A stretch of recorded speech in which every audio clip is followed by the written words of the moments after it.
بيدخل عز وبيقول لها ربنا يفك سجنك يا ست رباب. فبتسأله انت مين؟ فبيقول لها انا كنت صاحب جوزك الله يرحمه، انت سلمى بنتها صح؟ فالرباب بتقوله بس دي مش بنتي. قال لها فعلا؟ طب يا سلمى كنت عايزك في كلمتين كده. فما بتقول لها انت تعرفيه؟ فبتقول لها لا، وبتفتكر انها شافته مع موسى لما كانت بتراقبه. تطلع تشوفه عايز ايه، فبيقول لها بعيدي عن موسى عشان لو ما بعدتيش انا اللي هقفلك، انت ما تعرفينيش، اسالي عني كويس، انا اسمي عز العوضي. فبتقول له انا مش فاهمه حضرتك بتتكلم في ايه. قال لها انت فاهمه كويس، وبخصوص سجن امك انا هعتبره سر زي ما تاريخك الاسود كده سر برضه. قالت له خلاص طالما عايزيني ابعد عنه هبعد. عايده بتصحي موسى بتقول له كل ده؟ قال لها ما جاليش نوم امبارح فنمت متاخر. فبتقول له ايه اللي رجعك بدري؟ قال لها تاني يا ماما. قالت له حصل حاجه بينك وبين سلمى؟ قال لها خناقه طبيعيه وهتعدي. فقالت له يبقى ريح واستريح. قال لها تاني؟ قالت له خلاص مش هجيب سيرتها تاني، بس احكي لي كل حاجه اول باول. قال لها حاضر. دينا بتدور على الهدوم اللي خدها عصام مش لاقيها، فبتسأل مامتها. قالت لها ما عملتش حاجه في اوضتي، بس عصام لما جه طلب مني كوبايه ميه، لما دخلت اجيبها له حسيت بصوته في الشقه، قال لي ان كان في برواز هيقع كان بيعدله، يكونش هو؟ قالت لها اكيد هو يا ماما. سلمى بتروح لعايده العياده فبتقول لها انت ايه اللي جابك هنا؟ قالت لها هو سؤال، انت ليه مش عايزاني اكمل مع موسى؟ انا بحبه، لو سمحتي ما تتدخليش في حياته تاني، انت كده بتخربيها. قالت لها انا اللي بخرب حياته؟ احنا من يوم ما شفنا وشك وحياتنا بقت سودا يا شيخه، بعدي عننا بقى. فسما بتبص على البرشام بتاع عايده وبتقول لها حاضر انا هبعد عنه خالص. موسى بيقول له مختار يعني هي اللي غلطانه وكمان ما بتردش؟ فبيقول له يا عم غلط عليك. وبعدين سلمى واقفه عند عربيتك على فكره. فبيقول له طب اخلع انت. بيقول لها مش مصدق نفسي والله. فبتقول له كفايه زعل بينا، انت وحشتني قوي يا موسى، انا بحبك قوي. فبيقول لها كان لازمته ايه اللي عملتيه ده؟ فبتقول له انا لما بحب حد بيبقى عندي هبات غريبه كده وانا مش قصد. قال لها سلمى انا نفسي اعرف عنك كل حاجه. قالت له وانا كمان، انت ما كلمتنيش غير عن مامتك بس. قال لها عشان انا ما عنديش غيرها، بابايا ميت من وانا 4 سنين. فبتقول له ما كانش ليه اي قرايب؟ فبيقول لها لا. مختار بيروح لدينا المحل عشان مش بترد عليه. قالت له معلش كنت مشغوله شويه في الشغل. فبيقول لها يا بخت الشغل بيكي بتهتمي بيه. فبتقول له والله انت رايق. فبيدخل عصام بيقول لها والله انت اللي رايقه مقضياها سفر، انت ازاي تسافري من غير ما تقوليلي؟ فبتقول له انت مجنون، وبعدين جيت بيتي وسرقت حاجتي، انت عايز توصل لايه؟ فبيبقى يمد ايده عليه. مختار بيحوشه عنها. فبيقول لها هو ده روميو الجديد بقى؟ فمختار بيمسك فيه، فعصام بيعوره وبيمشي. موسى بيوصل سلمى وبيجيله تليفون من دينا ان مختار اتخانق وراح المستشفى. فبيقول لها انا جاي، وسلمى بتروح وراه.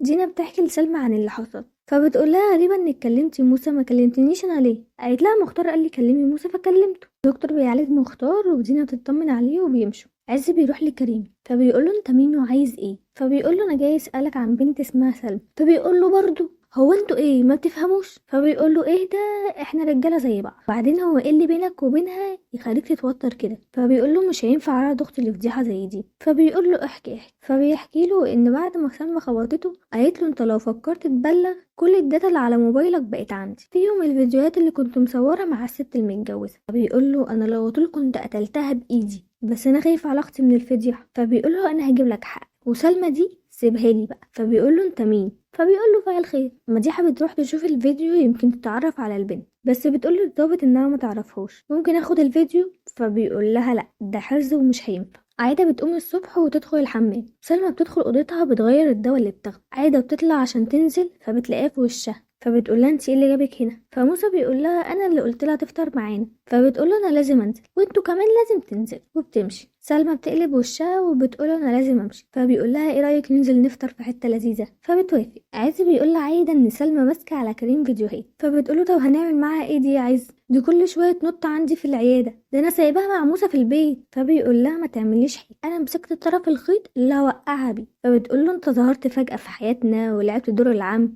وحاجات كده مش داخله دماغي. فبيقول لها انا عندي ورم في المخ وقدامي شهرين 3، فعايزه اعمل حاجه كويسه قبل ما اقابل وجه كريم، وكنت عايزه اطمن على ابن اخويا واطمن على شقاية طول السنين دي واعرف انه ما راحش هدر. بس والله العظيم يا عايده الفلوس دي حلال، كل اللي فات راح لحال سبيله. فبتقول له ان شاء الله هتخفي يا عز وتبقى كويس. بيروحوا ياكلوا بره وبتبقى قلبه وشها. فبيعتذر لها. فبتقول له خلاص مش زعلانه، مامتك ست جدعه وضحت بحياتها عشانها. فبيقول لها ست جدعه.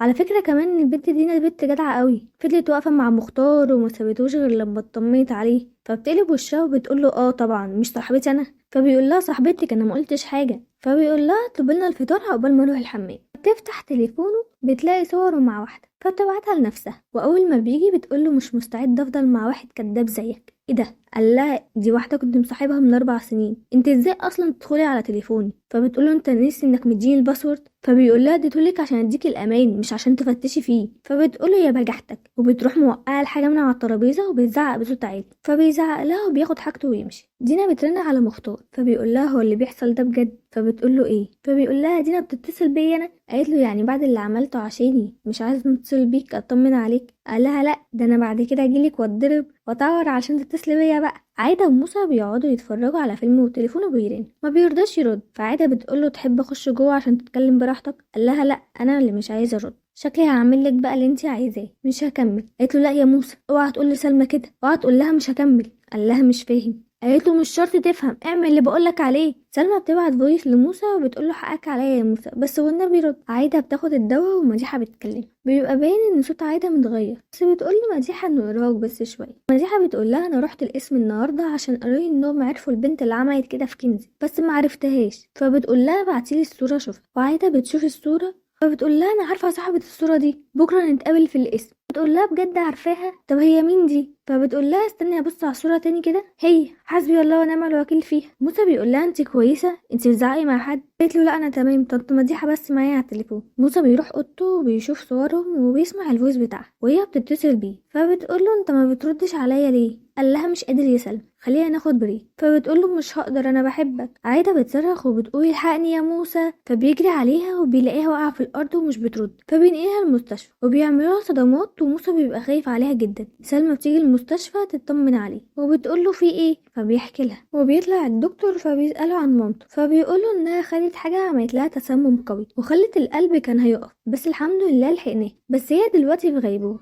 مختار ودينا بيروحوا المستشفى فبيسالوا سلمى عن عايده، فبتقول لهم اللي الدكتور قاله، وبتقول لهم هي صعبانه عليا قوي، انا مش عارفه اعمل ايه لموسى. موسى بيقول لعايده انت مش كنت دايما بتقولي لي ان انا ابنك اللي مالكيش غيره؟ هتمشي وتسيبي ابنك اللي مالكيش غيره؟ قومي وانا اسمع كلامي. عايز بيرن على عايده مش بترد، بيبعت خليفه والرجاله بيت سلمى. موسى بيطلع من الاوضه وبيقول لسلمى هي امي ممكن تموت؟ قالت له لا ما تقولش كده، هتقوم علشانك اللي بتقتل القتيل وتمشي في جنازته وتروح الحمام تعيط. وبتيجي تخرج بتلاقي كنزي ومديحه جايين يشوفوا عايده. مديحه بتقول لهم ان عايده عرفت مين اللي عملت في كنزي كده، وكانت رايحه الصبح معايا القسم عشان تقول لهم هي مين. فموسى بيستغرب ان امه تعرفها. كنزي بتروح الحمام وامها وراها وبتقول لها انت مش شايفه هما بيبصوا لي ازاي؟ قالت لها محدش عمل حاجه. قالت لها انت مش شايفه اني خلاص اتشوهت واني مش عايزه ابقى موجوده اصلا؟ قالت لها ايه، احنا هنمشي خلاص. موسى بيسأل دينا على سلمى، فبتقوله في الحمام هروح اشوفها. سلمى بتاخد العربيه وبتمشي. دينا بتقول لموسى انها مش في الحمام، فبيقول لها ده وقت تختفي فيه يعني؟ فبتقوله ممكن تكون بتجيب حاجه مش سامعه التليفون. سلمى بتروح البيت وبتتصل بموسى، فبيقول لها انت فين؟ فبتقول له روحت اعمل لك حاجه تاكلها، مش هتاخر عليك. قال لها براحتك يا سلمى. خليفه ورجالته بيوصلوا وبيفتشوا البيت، وبيدخل اوضه سلمى ياخد تليفونها واللاب وبيسالها على الهاردات، فبتقول له على مكانها وبياخدها وبيقول لها عزبي بيقولك لو فكرتي تبلغي هيعمل فيكي زي ما كنت عايزه تعملي في كريم وهيفضحك. تاني يوم الست اللي بتساعدها في البيت بتقول لها احنا لازم نبلغ،